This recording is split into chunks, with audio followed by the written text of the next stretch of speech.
Bon après-midi chez vous et bienvenue dans ces bulletins d'information, les 13h30. Publication des résultats provisoires de l'élection législative nationale par la Commission électorale nationale indépendante CENI a eu lieu dans la nuit du samedi 14 janvier 2024. Au total, 44 partis et regroupements politiques ont atteint le seuil d'1% de représentativité qui est fixé à 179 765 voix sur les 17,9 millions de suffrages exprimés. Parmi eux, on retrouve le poids lourd tel que l'UDPS Tshisekedi, l'AFDCA, Ensemble pour la République, le MLC, AAUNC et tant d'autres. La CENI a rassuré que le résultat publié reflète les voix valablement exprimées. Regardez.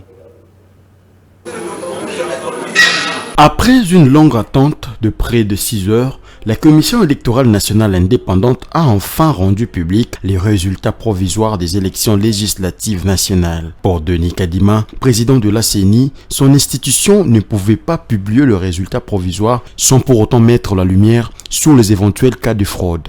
Face aux irrégularités constatées et soulevées par la clameur publique, la CENI ne pouvait rester indifférente et se devait d'accorder une attention particulière afin de déceler tous les cas de fraude et d'abus. La CENI se devait de protéger et de restaurer la voix de l'électeur congolais confronté au gangstérisme électoral. Conformément à son rôle lui attribué par la Constitution de la République démocratique du Congo, par la loi électorale et par sa loi organique, qui est d'organiser tout processus électoral et d'en assurer la régularité, la CENI s'est faite un devoir de ne pas prendre en compte dans son comptage ceux des suffrages acquis abusivement par certains candidats.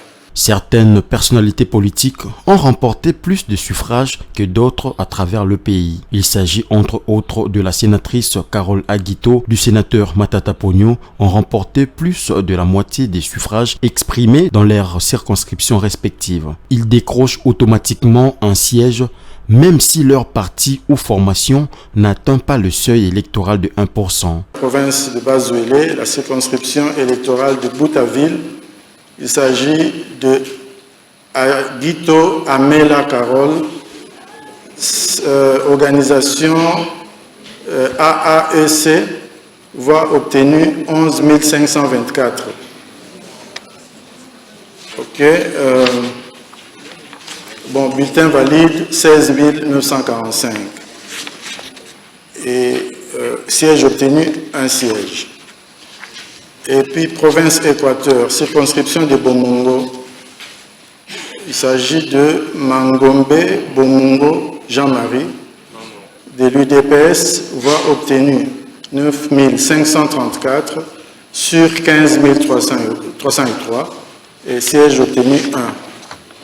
Province du Kasaï, circonscription de Dekese, Bokele Djema Adrien, de Abar UNC, voix obtenue 11 544, bulletin valide 12 838. Ces résultats de plus de 470 députés nationaux élus restent provisoires jusqu'à présent. Ils seront confirmés le 12 mars prochain par la Cour constitutionnelle après le traitement de contentieux électoraux selon le calendrier de la CENI. Parlons toujours publication. Sur les 477 candidats élus, 412 sont les hommes et 65 autres sont les femmes. On note une faible représentativité de la femme avec 14% par rapport en 2018 où il y avait 23%. Ceci est un recul pour la parité. Pour les défenseurs des droits des femmes, les leaders politiques sont interpellés à prendre les mesures concrètes afin de remédier à cette inégalité. Suivez ces commentaires. J'invite très respectueusement le président de la CENI à poursuivre et à présenter. Le nouvel hémicycle va connaître une baisse sensible par rapport aux dernières élections où les femmes avaient 23%.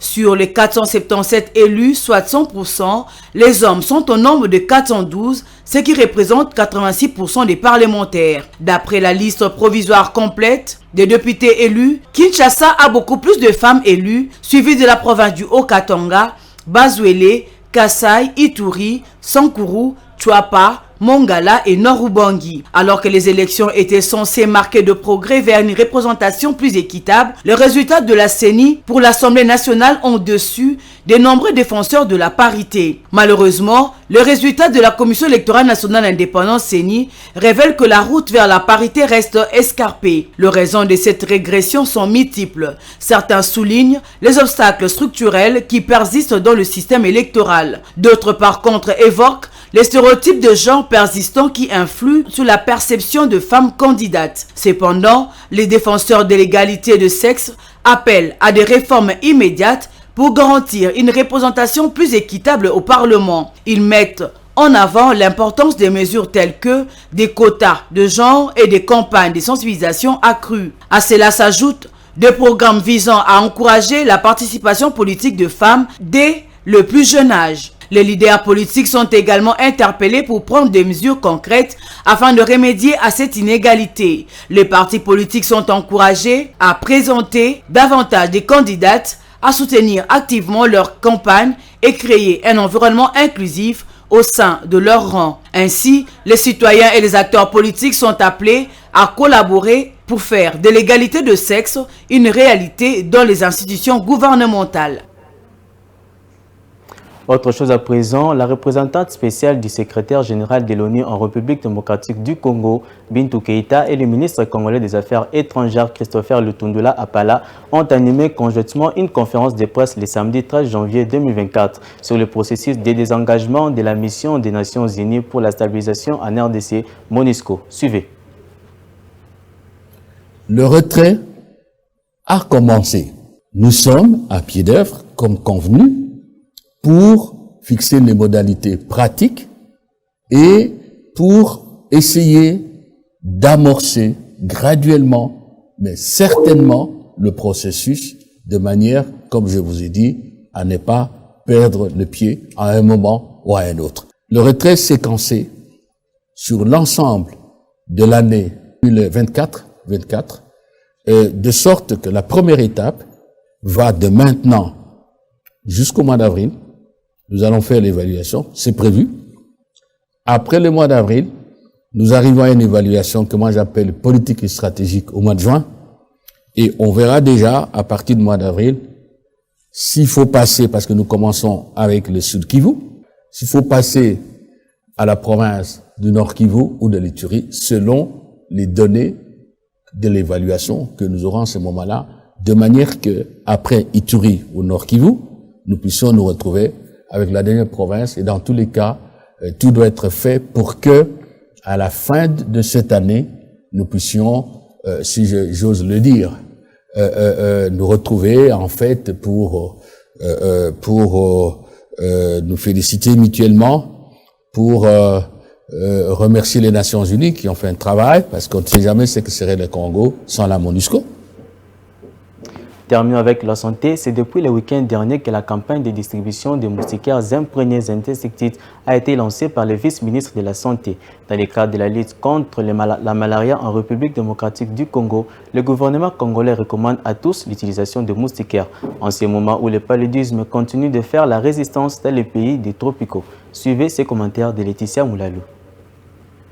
Dans le cadre de lutte contre la malaria, la campagne de distribution gratuite des moustiquaires imprégnés d'insecticides à Kinshasa a été lancée par le vice-ministre de la Santé publique, Hygiène et Prévention, le Dr Serge Emmanuel Olen. Ce dernier a donné le go le week-end dernier à l'Institut national d'enseignement et sciences de santé, en collaboration avec le SANRU et les partenaires techniques et financiers. Cette campagne se déroulera du 13 au 20 janvier 2024. Aujourd'hui, j'ai l'honneur de lancer la campagne de distribution gratuite de 7 273 447 moustiquaires imprégnés pour une population estimée à 13 682 715 habitants répartis dans 2 533 851 ménages.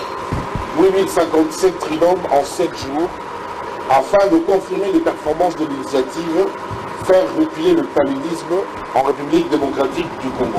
Rassurez-vous, cette campagne de distribution gratuite va couvrir tous les villages de la ville de Kinshasa et partant permettre à tout le monde de passer toute la nuit sous la moustiquaires prévenus d'insecticides. Les agents commis à la distribution passeront de porte à porte pour doter chaque ménage de cet outil important et très efficace dans la lutte contre le paludisme. Le vice-ministre de la Santé, Serge Emmanuel Olen, a indiqué à cette occasion que le gouvernement congolais compte introduire au courant de cette année le vaccin des nourrissons et des enfants avant de souligner que la lutte contre la malaria est le cheval de bataille du président Félix Tshisekedi à travers son programme de couverture santé universelle. C'est parti que nous mettons fin à cette édition de 13h30. Merci de nous avoir suivis. Bonne suite des programmes chez vous. Merci.